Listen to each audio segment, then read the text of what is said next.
Баршаңызға қайырлы күн, берекелі дастархан арнасына қош келдіңіздер. Ең алдымен видеоны бастамай тұрып, берекелі дастархан арнасына тіркеліп кетіңіздер. Және де видеоны соңына дейін қарап, видеоға лайк басып кетіңіздер.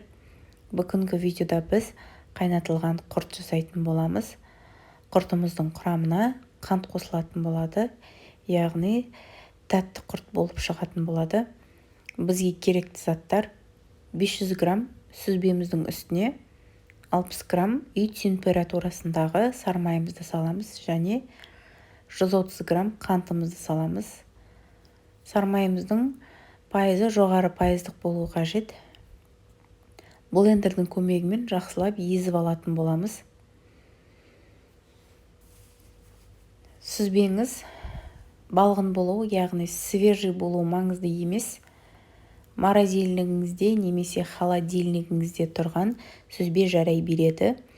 Қазанымызға салып, орташа отта сүзбеміздің суы шыққанша, яғни сүзбеміздің өзінің суы шыққанша орташа отта қайнататын боламыз. Содан кейін барып, баяу отта 45 минут қайнатамыз. Видеода көріп тұрғандарыңыздай созылмалы болып тұр. Созылмалы болуды уайымдаудың қажеті жоқ. Өйткені ұзақ уақыт қайнататын болғандықтан, жиі былғағандықтан өзінің созылмалдылығын жоғалтатын болады. Видеода байқағандарыңыздай өзінің созылмалдылығын жоғалтып жатыр. Жиі араластыратын боламыз. Астын баяу отқа қоятын боламыз. Осылай бүлкілдеп қайнайтын болады. Кейбір кезде шашырайды, қайнаған кезде сол кезде бетін жауып қойсаңыздар болады. Бірақ ұзақ уақытқа қалдырмайсыздар. Шамамен 1-2 минутқа. Өйткені асты тез күйіп кететін болады.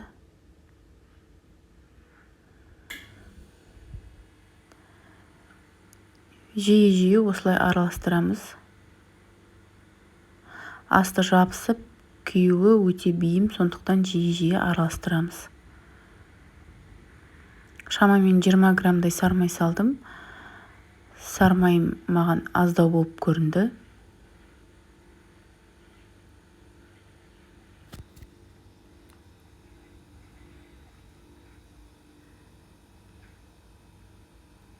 Осылай асты жабысып қалатын болады. Сондықтан жиі араластырамыз. Құртымызды осындай қоңырқай түске енгенше қайнататын боламыз. Құртымыз қайнап пісіп дайын болды. Өте ерекше, шайға дәмді болып шығады. Дәмі қайнатылған қызыл ірімшіктің дәміне де келеді және балқаймақтың дәміне де келеді. Дәмі өте керемет болып шығады. Міндетті түрде жасап көріңіздер.